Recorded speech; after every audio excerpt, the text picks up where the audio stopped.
Hoy vamos a hablar el receso, un detenimiento que la iglesia tuvo. Siguió la iglesia, pero sin funcionar. Pero era iglesia, pero dejó de funcionar como iglesia. No obtuvo un miembro más. Así que vamos a verlo. Vamos a hacer un repaso donde lo dejamos la semana pasada, primera carta a los Corintios, capítulo 1, verso 30. La iglesia comenzó de esta manera. El apóstol Pablo dijo en el verso 30, mas por él estáis vosotros en Cristo Jesús, el cual nos ha sido hecho por Dios, número 1, sabiduría, justificación, santificación y redención. Para que, como está escrito, el que se gloría puede gloriarse, pero es en el Señor. Por eso nosotros nos gloriamos, pero es en el Señor que nos gloriamos, no en lo que nosotros hemos alcanzado por nuestros propios méritos.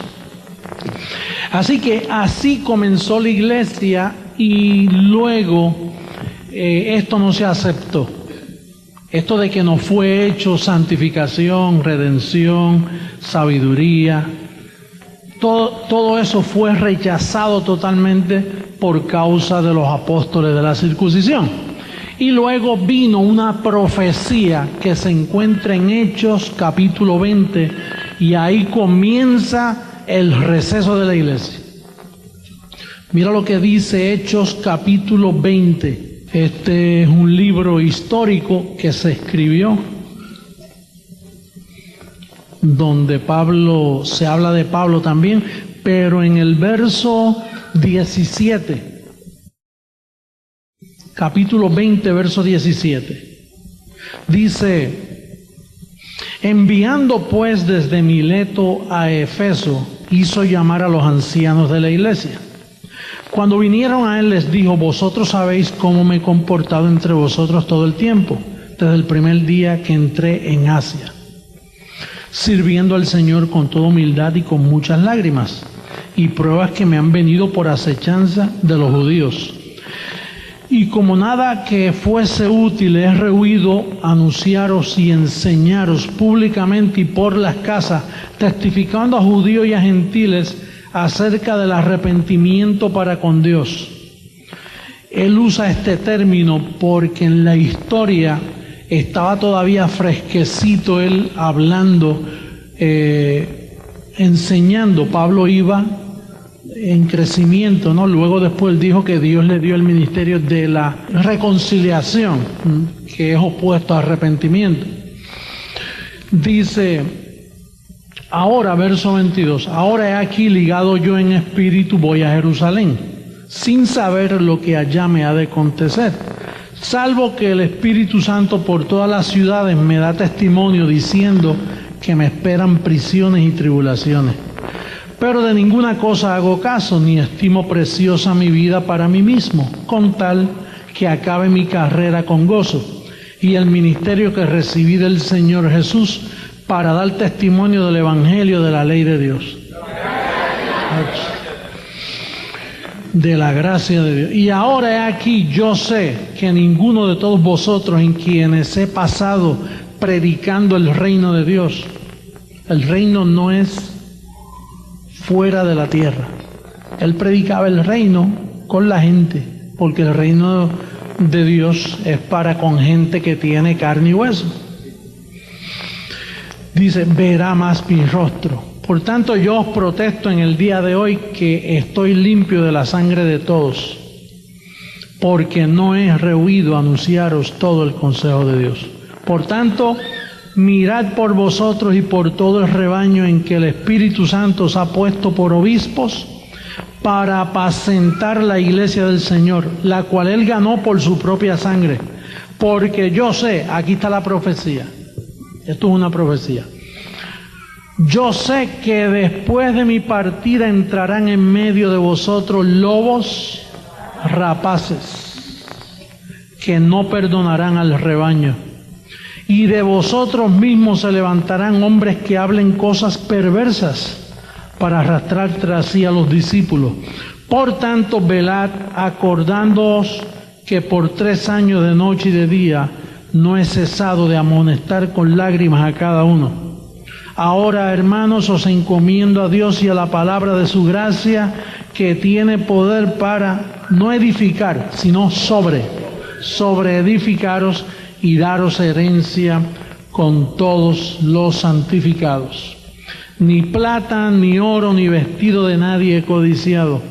Antes vosotros sabéis que para lo que me ha sido necesario a mí y a los que están conmigo, estas manos me han servido, en todos enseñando que trabajando así se debe ayudar a los necesitados y recordar las palabras del Señor Jesús, que dijo: más bienaventurado es dar que recibir. Cuando hubo dicho estas cosas, se puso de rodillas y oró con todos ellos. Entonces hubo gran llanto de todos, y echándose al cuello de Pablo le besaban, doliéndose en gran manera por la palabra que dijo, de que no vería más su rostro, y le acompañaron al barco. Esta es la historia de un hombre que Dios escoge para escribir un fundamento, y por más que trabaja y trabaja y trabaja, no logra alcanzar nada. No podía convencer a nadie. Y después que él lo que había edificado, lo que tenía, después viene y dice: yo sé, después de mi partida, si yo parto, se acaba la gracia. Una vez el apóstol sale, se acaba la gracia. No se puede predicar más gracia, porque eso es un don que lo capacitó solo para pensar en eso, en la gracia. Y de hecho aquí dice: ni oro ni plata, hasta con las manos yo he trabajado. Aunque por otro lado, él dice que tú no le puedes poner bozal al buey que trilla. Es honesto que él viviera del altar. Lo que sucede es que tenía tanta persecución que todo el dinero que entraba se lo llevaban los apóstoles de la circuncisión. Entonces él tenía que trabajar con sus manos para mantener a los que estaban con él, porque él tenía un grupo de personas. Ahora, aquí nos dice y nos habla bien claro que la razón por la cual estamos entendiendo la gracia ahora era porque él mismo profetizó que después de su partida no se iba a predicar más la verdad. Dice que de ellos mismos entrarían lobos rapaces que no perdonarían al rey y que los esclavizarían, iban a esclavizar a la iglesia. Por eso, si usted nota en Gálatas, busque a Gálatas capítulo 2 para que usted vea cómo ellos esclavizaban y no perdonaban al rebaño, y de dónde venían los que hacían este trabajo. Estamos ahora hablando de educación cristiana. Con esta educación no hay mucha emoción, sino que hay información, pero te va a ayudar para que no te engañen, para que tú sepas la historia. Una vez tú tienes conocimiento de la historia, tu fe está más anclada, está más cimentada el por qué existe un ministerio como este hoy. Ahora, en Gálatas capítulo 2, mira cómo dice el apóstol en el verso 4, mira cómo dice: y esto a pesar de los falsos hermanos introducidos a escondidas, que entraban para espiar nuestra libertad que tenemos en Cristo Jesús, para reducirnos ¿a qué? A los cuales ni por un momento accedimos a someternos, para que la verdad del Evangelio permaneciese con vosotros. Pero de los que tenían reputación de ser algo, lo que hayan sido en otro tiempo, nada me importa. Dios no hace acepción de personas. A mí pues los de reputación, nada que. O sea, Pablo nos está dando aquí las evidencias de dónde sale el engaño. Los que venían de dónde? De Jerusalén. ¿Y a qué venían? A espiar la libertad que tenemos en Cristo Jesús. Usted nunca venga aquí a espiar nada. porque el que espía en medio de un ambiente como el nuestro es para reducir esclavitud. Aquí cada uno lleva su propia carga. El apóstol Pablo predicaba la libertad gloriosa, pero de Jerusalén los apóstoles escuchaban. Oye, ¿qué es lo que enseña el apóstol ese? Oye, se parece a nosotros hoy, ¿verdad? Que por ahí preguntan, ¿y qué es lo que te enseñan ahí?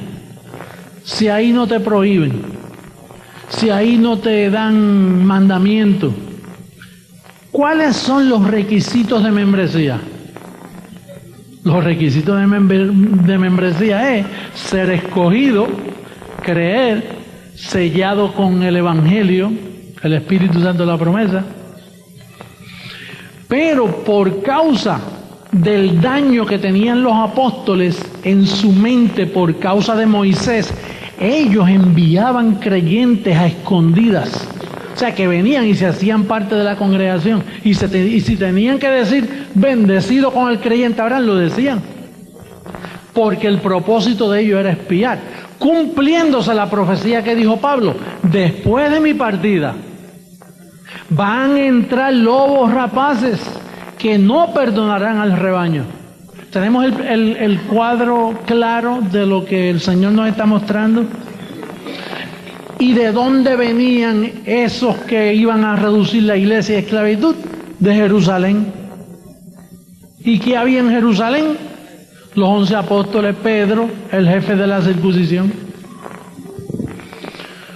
Por eso el mundo entero ha sido reducido a esclavitud.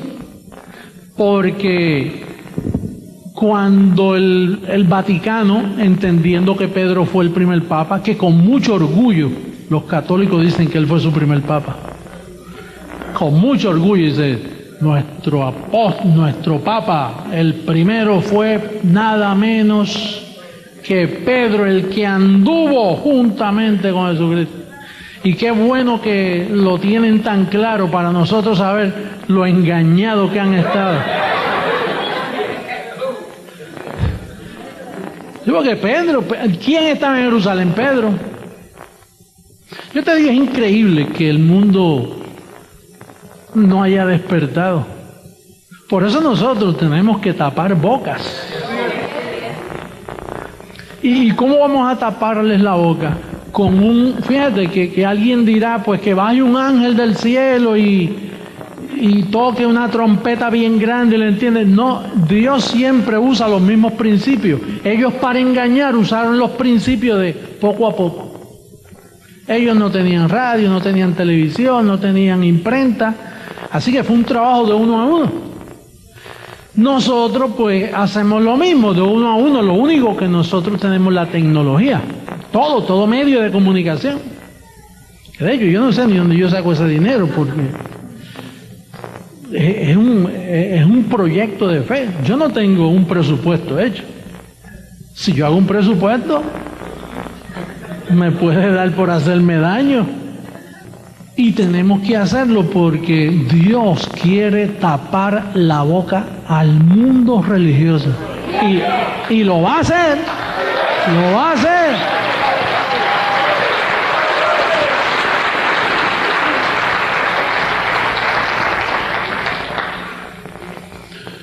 Por eso la gente no entiende la división que nosotros hacemos de las 14 epístolas de Pablo. Porque las 14 epístolas de Pablo, ahí Satanás está derrotado. Ahí no hay pecado. Ahí no hay temor. No hay maldición. No hay engaño. Y esas 14 epístolas son las que decodifican la verdad. Yo antes pensaba que todos los libros de Mateo en adelante era parte del Nuevo Testamento. ¿Cuántos pensaban así? O sea, yo dividí el Viejo Testamento, fue hasta Malaquías.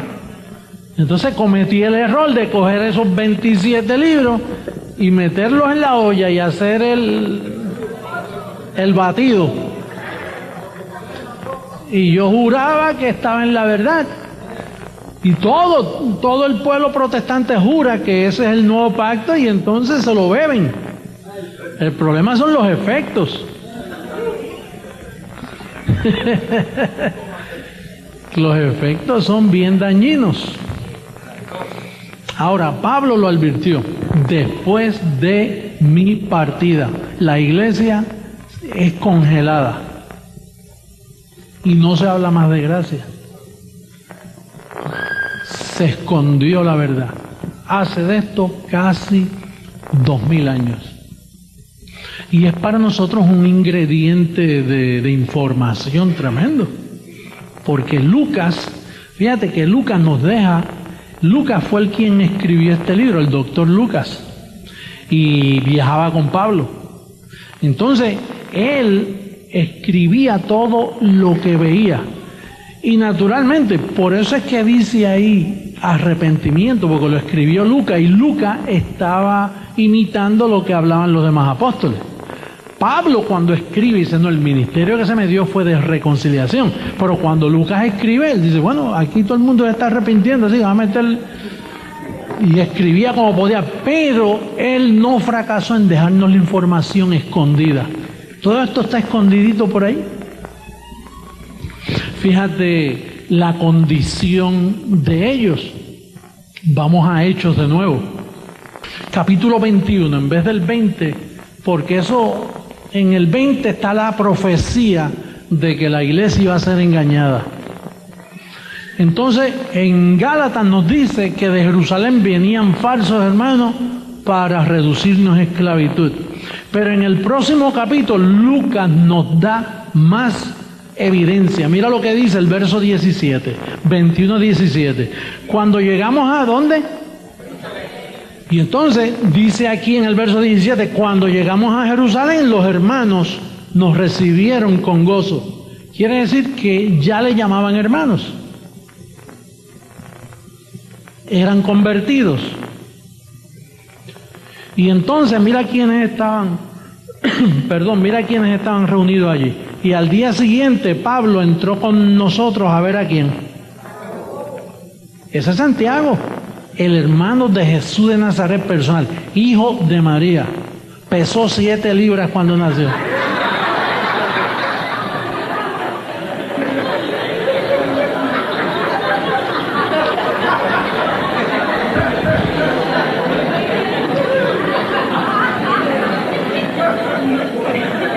Jesús de Nazaret pesó 8, pero cuando María tuvo a Jacobo y Judas pesó 6 libras.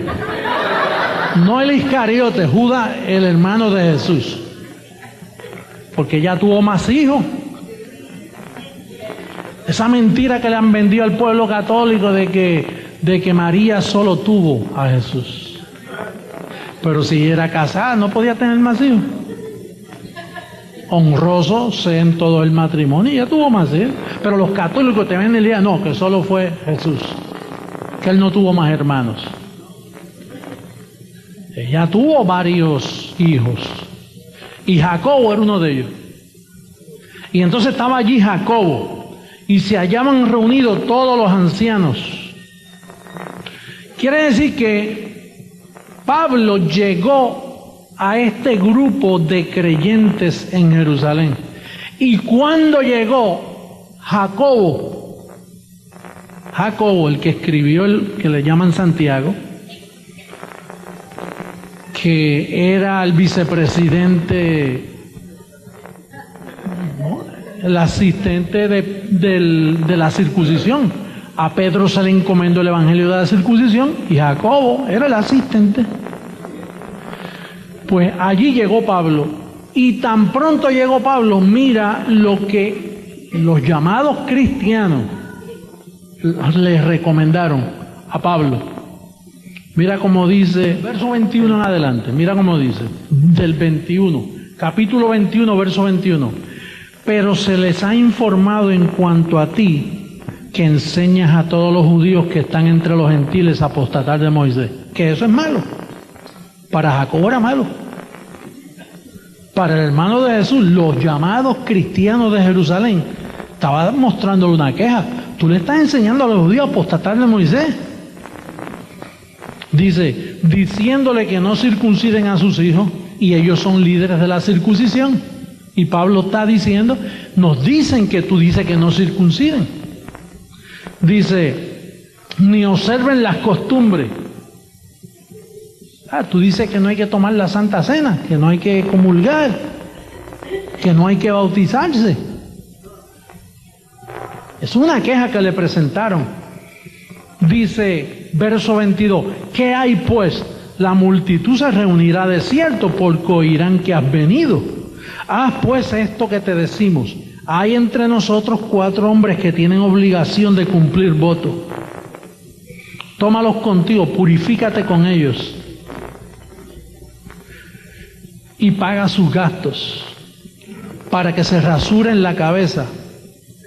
Esa es la recomendación de los apóstoles al apóstol Pablo. Por eso cuando él dijo que mas por él estáis vosotros en Cristo Jesús, que nos ha sido hecho sabiduría, santificación, ellos no entendieron.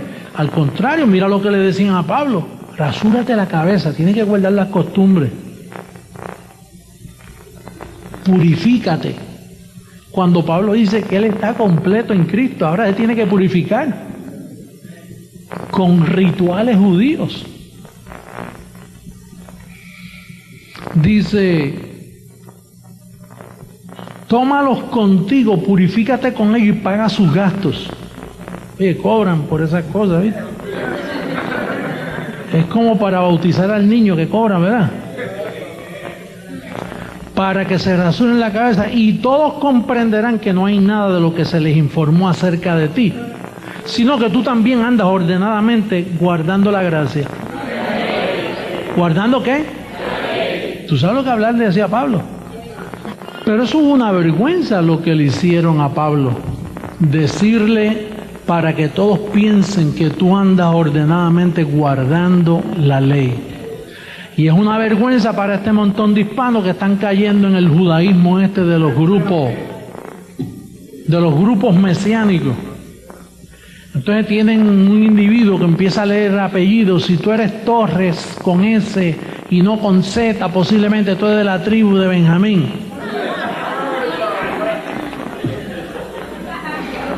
O si tú eres Hernández, o si tú eres empiezan a coger nombre para judaizar. Y hay gente por ahí que están tan vacíos y no están definidos en su vida que dicen, oye, un buen cambio me viene bien, ahora soy judío.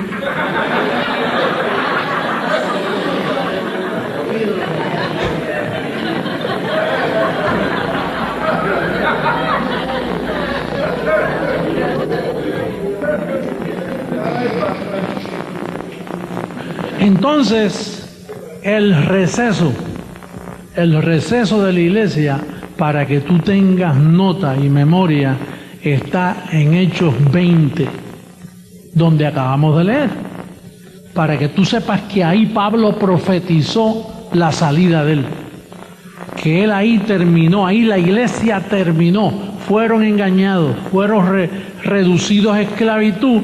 Así que si tú vienes yendo a una iglesia por muchos años, tú has venido perdiendo el tiempo, porque no había iglesia. Los católicos no son cristianos. ¿Quién te dijo a ti que un católico es cristiano?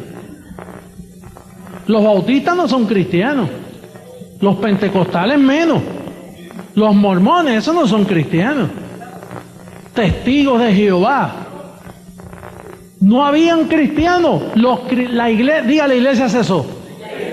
Pablo lo profetizó, entrarán lobos rapaces. Entonces, el comienzo de la iglesia está en 1 Corintios 3:10. Ahí reabre la iglesia. Dios se profetiza de que la iglesia iba a abrir. 1 Corintios 3:10.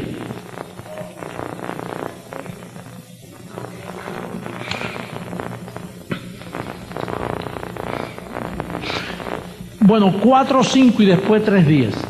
1 Corintios. Había tanta confusión con esto que Pablo tuvo que escribir así. Primera carta a los Corintios, capítulo 4, verso 5.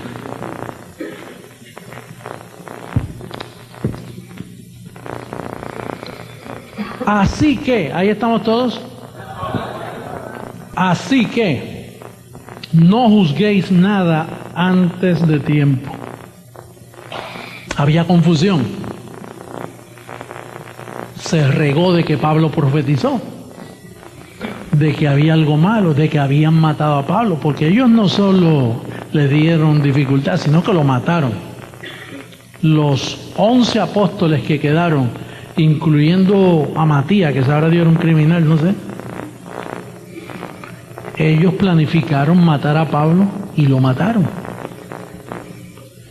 Y eso ponía en duda muchas cosas, porque decían, bueno, ¿y en qué pasamos? Pablo dice, no juzguen antes de tiempo. Va a llegar un tiempo en la historia donde se va a juzgar todo. Y mira lo que dice, así que no juzguéis nada antes de tiempo, hasta que venga el Señor, el cual aclarará también lo oculto. ¿De qué? Porque tiniebla fue lo que entró a la iglesia. Al reducirlo a esclavitud hubo tinieblas, que nadie conocía la verdad. Dice, el cual aclarará también lo oculto de las tinieblas y manifestará las intenciones de las mentes, de los corazones. Y entonces cada uno recibirá su alabanza de Dios. Quiere decir que toda esa duda de 2000 años, cuando el Señor viniera con un ministerio como este para aclarar. ¿Qué yo hago esta noche? Aclarando cosas que no se habían aclarado. Por eso entendemos que este ministerio es la venida del Señor en información, porque hay diferentes etapas de esa venida: información, transformación. Y luego esto Isaías lo profetizó también. Pero vamos a 1 Corintios 3:10. Mira lo que dice el verso 10. Ahí mismito dice: conforme a la gracia de Dios que me ha sido dada, yo como perito arquitecto puse el fundamento. Quiere decir que los apóstoles no pusieron ningún fundamento. Porque si ellos hablaban de Cristo, y ahora Pablo, que llega después, dice: yo como perito arquitecto puse el fundamento, el cual es Jesucristo. Entonces, yo me imagino que algún amigo de Pablo hubiera dicho: te olvidaste de Pedro. Yo estoy seguro que él le hubiera dicho: ¿qué es Pedro? Si ese hombre no ha puesto nada aquí, al contrario, eso es lo que hace engañando. Porque él apareció como un abortivo. Ya los apóstoles trabajaron y habían evangelizado su evangelio falso por toda Asia. Pero entonces después, que Pablo aparece después, dice: bueno, yo soy el perito arquitecto. Yo puse el fundamento. Fíjate, él no dice yo puse la iglesia. Él no pudo levantar la iglesia. Él lo que dejó fue el fundamento de la iglesia. Y entonces profetiza entonces de mí. Dice: y otro edifica encima, pero cada uno mire cómo sobreedifica. Si yo tengo un montón de líderes a nivel mundial y a nivel local que ellos miran, ellos no se atreven a edificar, ellos sobreedifican y miran con mucho cuidado cómo sobreedifican. Por eso cuando ellos se paran aquí y hablan, ellos están sobreedificando. Porque si ellos no dicen algo que yo he dicho, entonces no están mirando cómo sobreedifican. Si le añaden, entonces no están mirando cómo sobreedifican. Y todos ustedes tienen que sobreedificar diciendo lo mismo para mantener la unidad del Espíritu.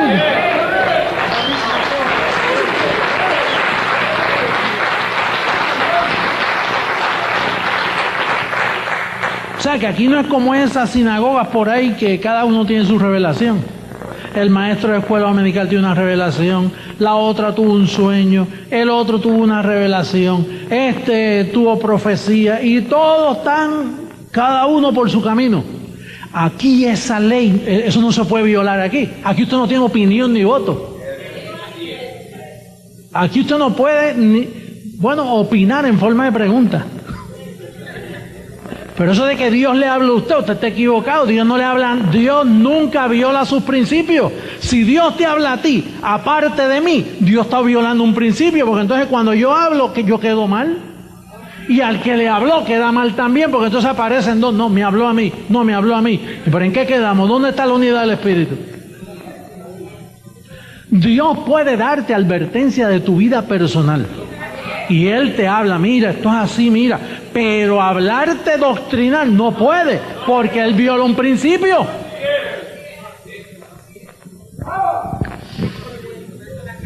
Isaías 54 y terminamos.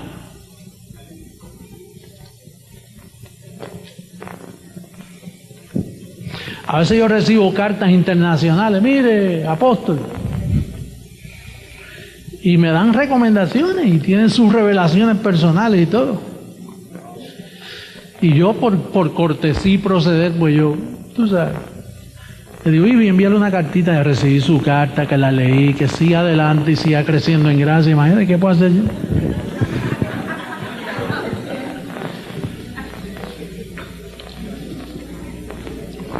Hay otros que tienen sus propias epístolas.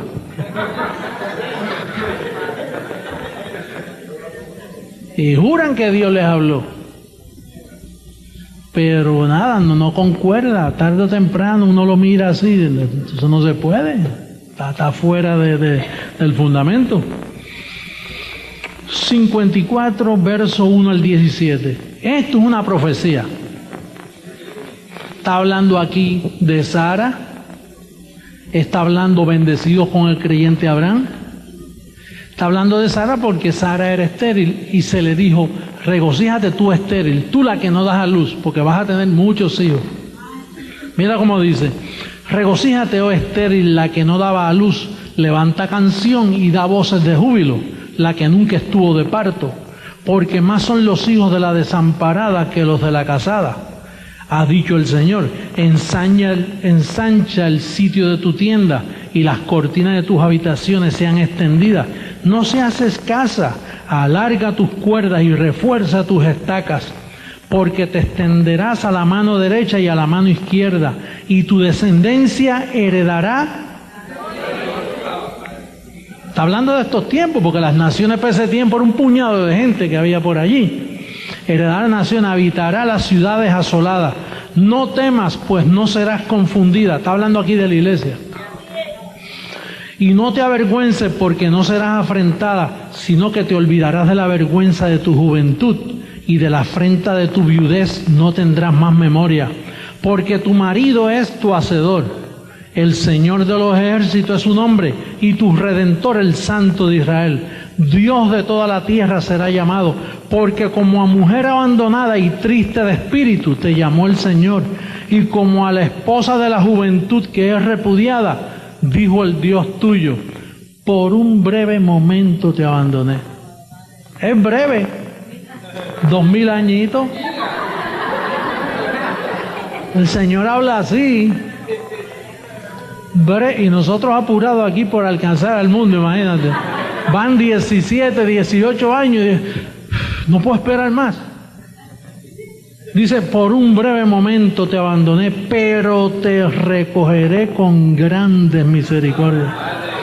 Cuando Él dice que Él en ti es justicia, sabiduría, santificación, redención, eso es grandes misericordias. Con un poco de ira escondí mi rostro de ti por un momento, 2000 años, ¿verdad? Pero con misericordia eterna tendré compasión de ti, dijo el Señor tu Redentor. Porque esto me será como en los días de Noé, cuando juré que nunca más las aguas de Noé pasarían sobre la tierra. Así he jurado que no me enojaré contra ti, ni te reñiré. Porque los montes se moverán y los collados temblarán, pero no se apartará de ti mi misericordia. Salvo siempre salvo. Ni el pacto de mi paz se quebrantará, dijo el Señor, el que tiene misericordia de ti. Pobrecita, fatigada con tempestad. Así hizo la religión, así hizo los católicos. La tenían, a ti te tenían fatigado. Muchacho, yo estaba que no podía ya funcionar.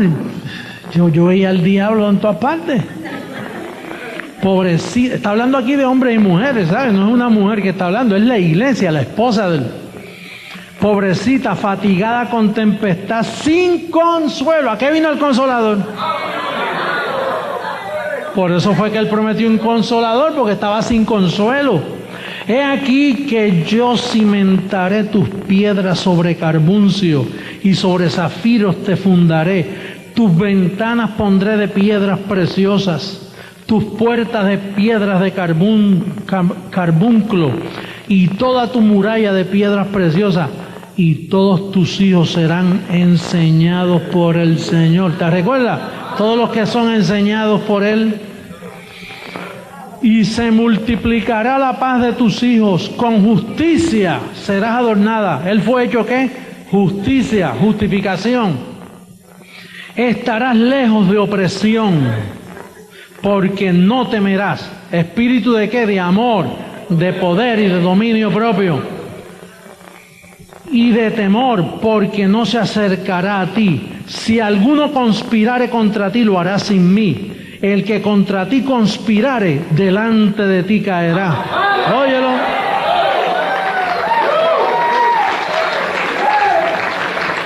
He aquí que yo hice al herrero que sopla las ascuas en el fuego y que saca la herramienta para su obra. Y yo he creado al destruidor para destruir. Ninguna arma forjada contra ti prosperará, y condenarás toda lengua que se levante contra ti en juicio. Esta es la herencia de los siervos del Señor, y su salvación de mí vendrá, dijo el Señor. Oye,